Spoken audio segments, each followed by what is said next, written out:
আপনার নাম? উজ্জ্বল কুমার ভৌমিক। ডাকনাম লালটু। অ্যাকচুয়ালি আপনি কতদিন ধরে এই বার্ধক্য ভাতা পাচ্ছেন? আমি যখন বই আপ টু ডেট করাতে যাই তখন বলল যে আপনার 24 সাল থেকে। সেটা কবে করতে গিয়েছিলেন আপডেট? আপডেট করতে গিয়েছিলাম 15/6/2026। 2026। এখন কি করবেন, মানে এই যে টাকাটা ঢুকছে আপনি কি জানতেন না? না, আমার অজানায়। যদি জানতাম তাহলে আমি এই দুর্নীতিতে যুক্ত হতাম না। আমার এটা অজানা। কি করবেন এখন এই পরিস্থিতিতে, কি করতে চাইছেন বা কি করবেন, কি স্টেপ নিয়েছেন আপনি? এটা আমার ক্যান্সেল হয়ে যায় একবারে, যাতে কোথাও গিয়েছিলেন, আধিকারিকের কাছে গিয়েছিলেন? হ্যাঁ, গিয়েছিলাম। কবে গিয়েছিলেন? কালকে গিয়েছিলাম। বিডিও অফিসে গিয়েছিলেন? কালকে বিডিও অফিসে যাইনি, কালকে অঞ্চলে গিয়েছিলাম। আচ্ছা আমাকে আজকে 10টায় বিডিও অফিসে পাঠাবে। আচ্ছা আচ্ছা। আপনি কি দরখাস্ত রেখেছেন কিছু, মানে কোনো দরখাস্ত দেবেন? হ্যাঁ, দরখাস্ত দিতে বলছি। আচ্ছা আচ্ছা আচ্ছা, ঠিক আছে। আপনি কি করেন কি অ্যাকচুয়ালি? আমি বেকার। কত টাকা করে প্রতি মাসে পেতেন আপনি? আমার 1000 টাকা দেখাচ্ছে। প্রতি মাসে 1000 টাকা করে। কত বছর পাচ্ছেন? 24 সাল। 24 সাল থেকে। এই টাকাটা যদি গভর্নমেন্ট বলে যে আপনাকে রিফান্ড করতে হবে, আপনি রিফান্ড করতে পারবেন?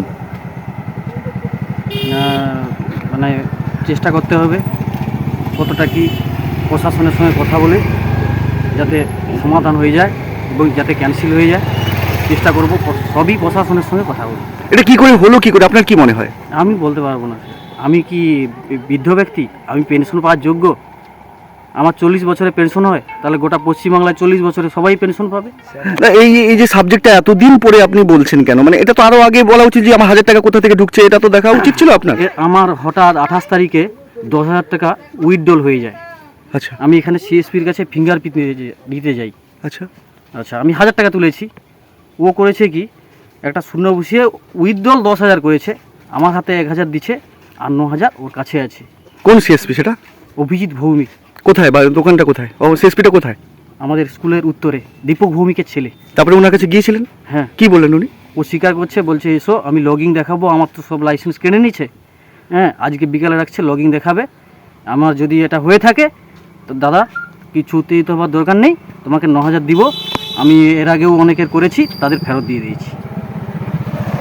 এইটা যখন, এই ব্যালেন্সটা যখন কেটে যায় তখন বলল যে ম্যানেজার সাহেব যে আপনার অ্যাকাউন্টটা ক্লোজ করে দেওয়া হয়েছে। কেন স্যার? না, আপনি প্রতি মাসে একটা 1000 টাকা পাচ্ছেন, এটা আপনার জানা নেই? আমি না স্যার, আমার পিএম কিষাণ আছে, কৃষক বন্ধু আছে, তার আগে বিক্ষোভটা আইবিএসের যখন ছিল টোটাল ক্যাশ জমা ছিল, তার উপর ভিত্তি করে এই যে 1000 টাকা, এটা যদি আমি মানে জেনে যাই তাহলে আমি এটা 24 সাল থেকে প্রকাশ করবো নি কেন? এই দুর্নীতিতে তো আমি যুক্ত নয়। উনি বললেন যে আপনি আগামীকাল 10টায় বিডিও অফিসে যাবেন, গিয়ে প্রথমে একটা দরখাস্ত লিখবেন।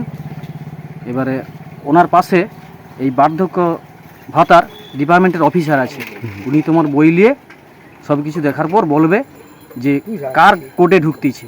এটা আধার বেসিসে হয়ে গেছে, একটা অক্ষর মিস্টেকের জন্য তারটা না ঢুকে তোমারটাই ঢুকতেছে, কিন্তু তুমি ওই দুর্নীতিতে যুক্ত নয় এবং ওটা পাওয়ারও যোগ্য নয়। তোমার যেদিন ষাট হবে তখন পাবে। হ্যাঁ, একটা অক্ষর ভুলের জন্য তোমার পাড়া প্রতিবেশীর কারো হতে পারে, সে পায়নি, অক্ষর মিস্টেকে তুমি পাচ্ছ, কি তোমার ওখানে জেলার যেখানে হতে। ঠিক আছে, আপনার নাম? উজ্জ্বল কুমার ভৌমিক। বাড়ি দোনাচক্কা। ওকে। 9 নম্বর বুথের বুথ সভাপতি। আমি আমার ব্যক্তিগত বা আমার সংগঠনের কাজকর্ম থাকার জন্য কালকে অঞ্চলে গিয়েছিলাম। উজ্জ্বল ভৌমিক ওই ব্যক্তি যে এনএসের কাছে বলছে যে আমার এরকম ওল্ড এজ পেনশনটা চালু আছে, এটা আমি সিলিন্ডার করতে চাই। তখন এনএস সাহেব ডাইরেক্ট বলে দিচ্ছে যে এখানে ওসব কিছু হবে না, আপনি বিডিও অফিসে যান, বিডিও সাহেব যেটা বলবে সেটাই কার্যকর হবে। এই অবস্থায় চলে গেছে। তাই আমাদের বুথ সভাপতি হিসাবে আমি বলছি বুথ কর্মীদের যে এই ধরনের কিছু কুকর্ম এবং সংগঠনের কুকীর্তি যাতে আর না হয়, আর ওই ছেলেটির যাতে আইনগত ব্যবস্থা। ওর নামটা কি? আমার নাম তরুণ সজল উজ্জ্বল ভৌমিক। বাবার নাম? বাবার নাম প্রভাত ভৌমিক। আচ্ছা, কত নম্বর বুথে? ও আনুমানিক ও বলছে কালকে 3 বছর। আচ্ছা, 3 বছর ধরে পাচ্ছে? হ্যাঁ, 3 বছর বার্ধক্য ভাতা পাচ্ছে। বার্ধক্য ভাতা, ওল্ড এজ পেনশন। ঠিক আছে, ঠিক আছে। আপনার নাম? আমার নাম তরুণ ভৌমিক, আমি 190 নম্বর বুথের বুথ সভাপতি। হ্যাঁ। বন্দে মাতরম, ভারত মাতা কি জয়। দোনাচক 190 নম্বর বুথ। বর্তমানে আমরা যেটা জানতে পেরেছি, আমাদের রামচক 6 নম্বর অঞ্চল।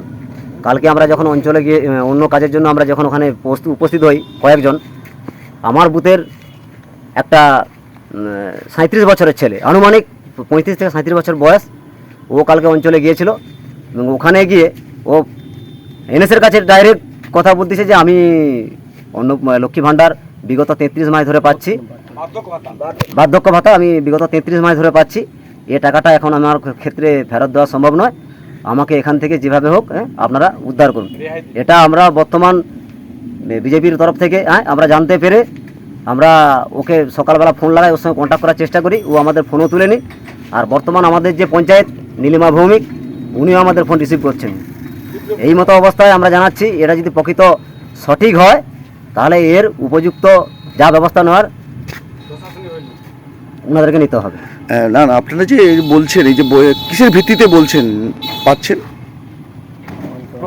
বর্তমান অঞ্চলে কালকে আমরা গিয়েছিলাম, 4-5 জন গিয়েছিলাম, এনএস আমাদেরকে ডাইরেক্ট বলেছে যে হ্যাঁ ওইরকম বিগত 33 মাস ধরে এই টাকাটা পাচ্ছে।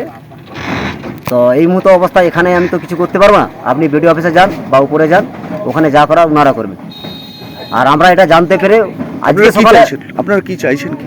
আমরা চাচ্ছি প্রকৃত যদি আমার বুথের একজন ক্যান্ডিডেট যদি অল্প বয়সী ছেলে যদি এভাবে ভাতা পেয়ে থাকে তাহলে এটার জন্য আনুমানিক যা ব্যবস্থা নেওয়ার আইনত ব্যবস্থা তার প্রশাসন বা সরকার নেবে।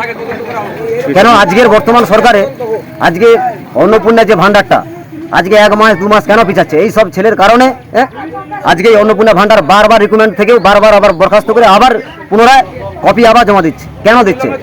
এই রকমই ভুয়া মিথ্যা তৃণমূলের আমলে এই সব ক্যান্ডিডেট থাকার জন্য আজকে এই সিচুয়েশনে সাধারণ মানুষকে, সাধারণ মহিলাকে আজকে পড়তে হচ্ছে।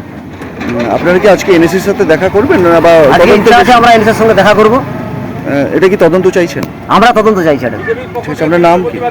আমার নাম সুশান্ত দাস, 190 নম্বর বুথের, আমি একজন ভারতীয় জনতা পার্টির একনিষ্ঠ কর্মী।